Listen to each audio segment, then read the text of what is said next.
Hello everyone, today I'm going to make a video how to do a blood transfusion. So before we're going to do a blood transfusion, we need to know what is a blood transfusion. A blood transfusion is a procedure in which a whole blood or the part of the blood are put into the patient's bloodstream through the vein. The blood may be donated by another person or it may have been taken from the patient and stored until needed. So this is what we call a blood transfusion. So for the purpose of the blood transfusion is to replace the blood that lost through the surgery, injury, and provide it if the body is not making it properly.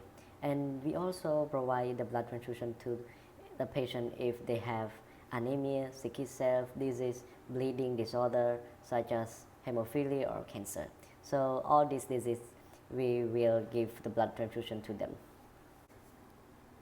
So before we do the procedure to the patient, we need to preparation. So for the first of preparation, we have assessment. For the assessment, we have clinical sign of the reaction, manifestation of hypovolemia, status of infusion site, any usual symptom, and vital sign for baseline data. And the second one, we have adaptation.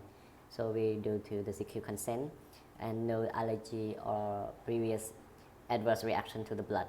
And third, we have gather equipment. For the gather equipment, we have blood product, blood administration set, and 250 ml PNSS for infusion, IV pole, IV catheter, and antiseptic swab, tap, and cleaning glove. For the preparation, the client, we need to introduce ourselves and verify the client identity first, and explain the procedure. And for the first procedure, we have obtained a correct blood component for the client. So we need to confirm from a physician order, check the requisition form and the blood bag label with the laboratory technician or according to the institution policy, especially for the client name, identification number, blood type or age group, donor number, and the expiration date.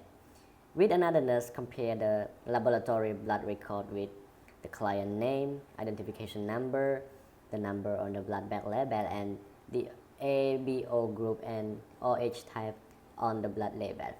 If any of this information does not match, exactly notify the charge nurse and the blood bank. Do not administer the blood until descriptions are correct or clarified.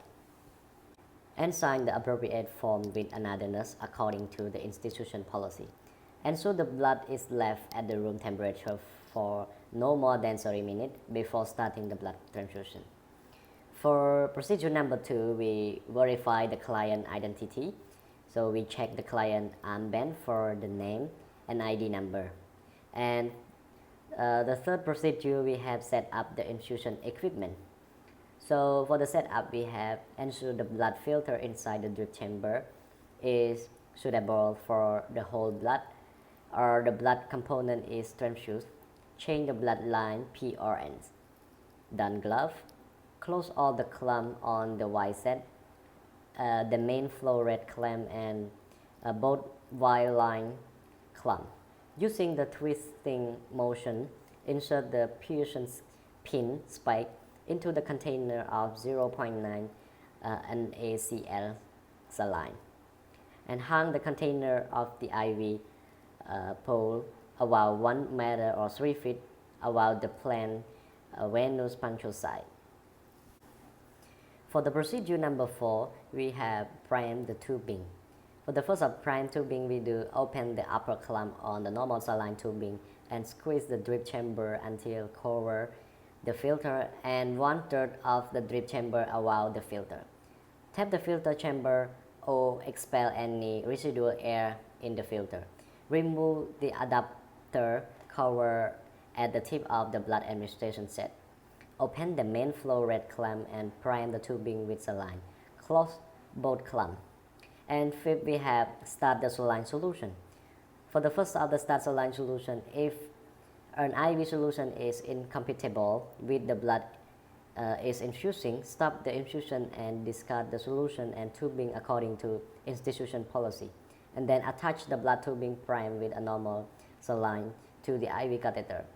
and open the saline and main flow rate clamp and adjust the flow rate. Use the only main flow rate clamp to adjust the rate.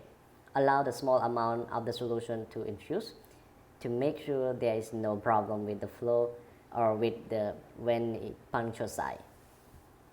For the procedure number 6, we have preparation the blood bag.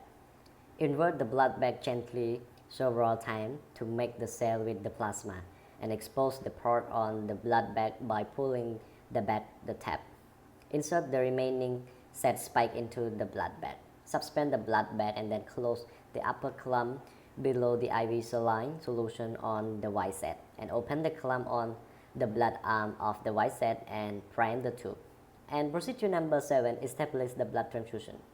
The blood will be run into the saline, fill the drip chamber.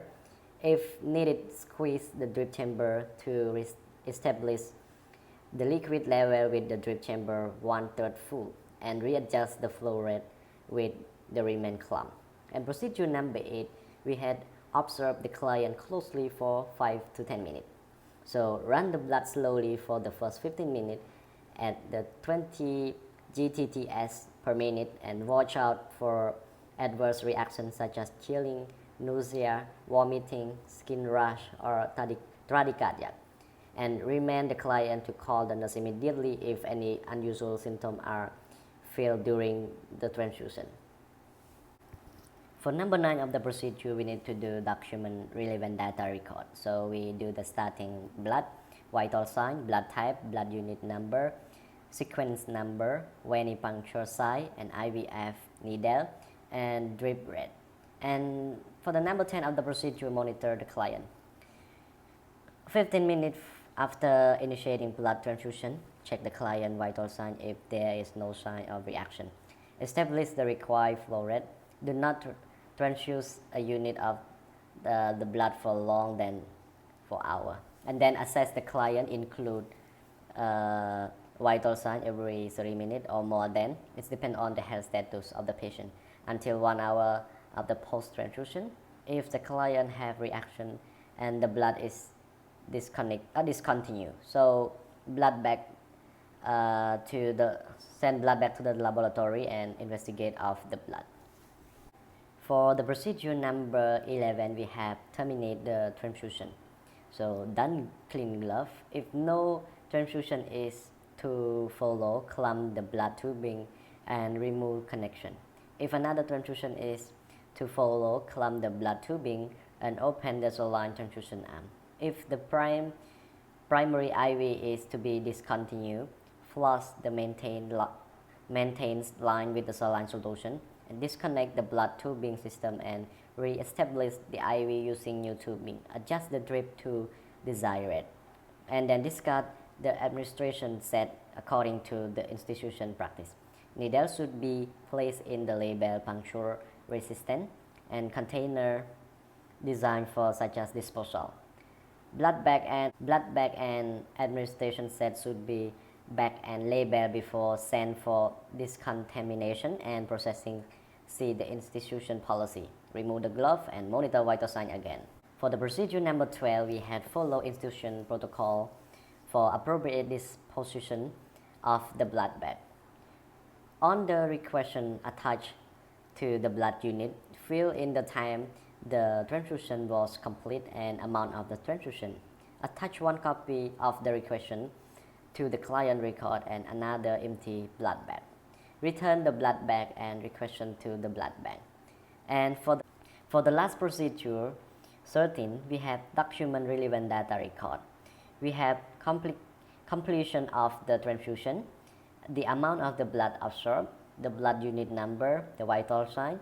If the primary IVF was continued, record consuming it, and record the transfusion on the IV flow sheet and INO record.